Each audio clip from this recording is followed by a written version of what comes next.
Khodaldham trust ગાગવડના chairman Nareshbhai પટેલનો આજે 60મો જન્મદિવસ છે. નરેશભાઈ પટેલ સેવાકીય કાર્યોમાં હંમેશા મોખરે હોય છે. શિવના તેઓ પરમ ભક્ત છે, ત્યારે નાનામાં નાના માણસની સેવા માટે નરેશભાઈ પટેલ હંમેશા તત્પર હોય છે. ત્યારે નરેશભાઈ પટેલના જન્મદિવસની ઉજવણી દેશ અને વિદેશમાં કરવામાં આવશે. 6500 થી વધુ મનોદિવ્યાંગ બાળકોને ભેટ આપવામાં આવશે. ટીવી, ફ્રીજ, બેગ, કપડાં, ભોજન સામગ્રી સહિતની ચીજ વસ્તુઓની ભેટ આપવામાં આવશે. નમસ્કાર, BS9 TV ન્યૂઝ સાથે હું છું આપની સાથે જાસ્મીન. ખોડલધામ ટ્રસ્ટ ગાગવડના ચેરમેન નરેશભાઈ પટેલના 60મા જન્મદિવસની ઉજવણી આ વર્ષે અનોખી રીતે થશે. છેલ્લા 25 વર્ષમાંથી મેગા બ્લડ ડોનેશન કેમ્પ યોજાતો હતો અને આ વખતે મનોદિવ્યાંગો અને દિવ્યાંગોના કલ્યાણ માટે કાર્યક્રમોનું આયોજન કરવામાં આવ્યું છે. 11 જુલાઈના રોજ ખોડલધામ ટ્રસ્ટ, સદજ્યોતા ચેરિટેબલ ટ્રસ્ટ રાજકોટ અને નરેશભાઈ પટેલના મિત્ર મંડળ દ્વારા વિશેષ સેવા કાર્યક્રમો યોજાયા. ગુજરાતના વિવિધ જિલ્લાઓ ઉપરાંત પુણે અને ચેન્નઈમાં આવેલી 70 સંસ્થાઓમાં સેવા પ્રવૃત્તિઓ હાથ ધરવામાં આવી. આ કાર્યક્રમ અંતર્ગત 6000 થી વધુ દિવ્યાંગ બાળકો અને વડીલોને મદદ કરવામાં આવી. તેમને ભોજન, સ્કૂલ બેગ, સ્ટેશનરી, યુનિફોર્મ અને કરિયાણાનું વિતરણ કરાયું. આશ્રમોમાં ટીવી, ફ્રીજ, કોમ્પ્યુટર જેવા ઉપકરણો તેમજ બેડશીટ, ધાબળા, ચાદર, રેઇનકોટ અને છત્રી જેવી જરૂરી વસ્તુઓ પણ આપવામાં આવી.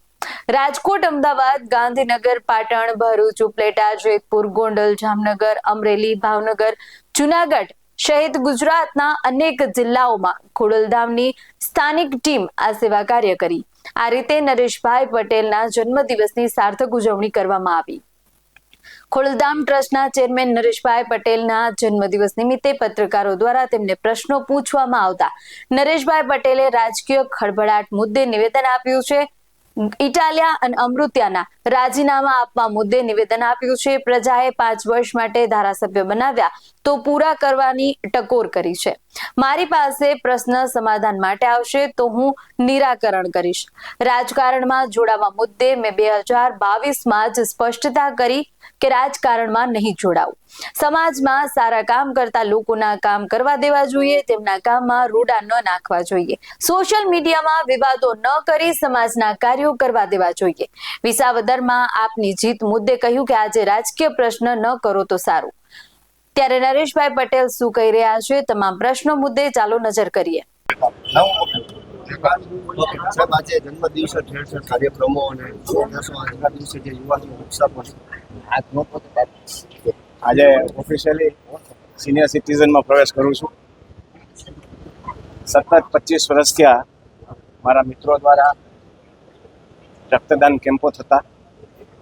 આ વખતે મિત્રો એવું નક્કી કર્યું કે સતત 25 વર્ષથી રક્તદાન કેમ્પ કરતા હોય તો હવે કંઈક બીજું વિચારી અને તેના ભાગરૂપે આપ જોવો છો તેમ આવી શાળાઓ દરેક આખા ગુજરાતમાં, ગુજરાત બહાર અને એક આફ્રિકામાં પણ લગભગ 82થી વધારે સંસ્થાઓમાં ટ્રસ્ટીઓ અને મિત્ર મંડળ દ્વારા જે પણ જરૂરિયાત સંસ્થાઓને હોય એ પૂરું પાડવામાં આજે અમારા ટ્રસ્ટીઓ અને મિત્રો પાકે છે.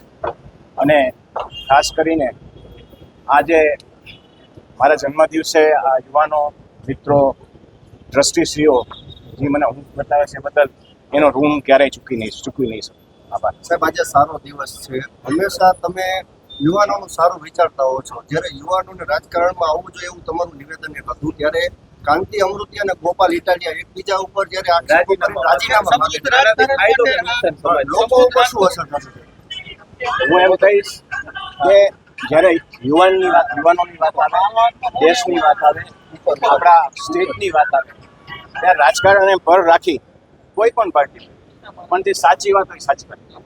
રાજીનામા કેટલા કેમ કે એક ચૂંટણીમાં 3 કરોડ રૂપિયાના ખર્ચ વહીવટી તંત્ર લોકોને પણ સમયની આપની વાત બિલકુલ સાચી છે. હું એમ માનું છું કે જેને જે પણ પ્રતિનિધિ ચૂંટાઈને આવતા હોય અને એટલીસ્ટ 5 વર્ષ એ લોકોએ સતત કામ કર્યું. કોંગ્રેસ પ્રમુખ તરીકે પાટીદાર આ તો પાટીદાર ખૂબ મોટો સમુદાય છે ગુજરાત સ્ટેટની અંદર અને દરેક પાર્ટી પાટીદારની સામે અને પાટીદારની તરફેણ કરતી હોય એમાં કોઈ નવી વાત નથી. સાહેબ, 60મા વર્ષમાં આપનો પ્રવેશ છે, ખૂબ સારી વાત છે. તો ગુજરાતને હવે કઈ રાજકારણમાં નવો ચહેરો જોવા મળશે નરેશભાઈના રૂપમાં? મેં આની પહેલા 22માં બહુ ક્લિયર કર્યું છે કે હું રાજકારણમાં સિનિયર સિટીઝન ઓલરેડી થઈ ચૂક્યો છું અને જેટલું સમાજમાં કામ કરી શકાય એ શાંતિથી સમાજમાં કામ કરવા દે તો પણ સારું. સમાજ ઈચ્છે તો નરેશભાઈ ગોપાલ ઇટાલિયા અને ગાંધી અમૃતિયાના સૂચનો છે કે આ રાજીનામાવાળી વોટ પૂરી થવી જોઈએ. મારી સમક્ષ પ્રશ્ન કોઈ પણ આવશે તો કોઈ પણ પ્રશ્નોનો હલ કરવાનો હંમેશા અમે કોશિશ કરતા હોઈએ. નરેશભાઈ સમાજમાં કામ કોણ અત્યારનો સોશિયલ મીડિયાનો યુગ છે અને સોશિયલ મીડિયાના યુગ દ્વારા આપ પણ જોવો છો પાટીદાર સમાજ નહીં પણ આખા વિશ્વની અંદર લોકો કામ કરતા હોય, લોકો આગળ વધતા હોય, એમાં ક્યાંય ને ક્યાંય રોડા નાખવાનું ખાલી અમારા સમાજમાં નહીં પણ દરેક જગ્યાએ આપ જોતા હો છો. ત્યારે હું એટલી જ વિનંતી કરું છું કે જે કામ કરતા હોય ને કામ ફક્ત કરો. નરેશભાઈ ખાસ ગુજરાતમાં અત્યાર સુધી બીજો પક્ષ રક્ષાબંધનના પરિણામ હવે એવું લાગે છે કે લોકો પણ સ્વીકારતા હોય. આજની તારીખે કોઈ સ્પષ્ટ રાજકારણની વાત આપ ન પૂછો તો સારું. તો વધુ અહેવાલો સાથે મળતા રહેશું. તમે અમારી યુટ્યુબ ચેનલને સબસ્ક્રાઇબ કરવાનું, અમને ફેસબુક, ઇન્સ્ટાગ્રામ પર ફોલો કરવાનું ભૂલશો નહીં. અવનવી અપડેટ માટે આપ જોતા રહો BS9 TV ન્યૂઝ. નમસ્કાર.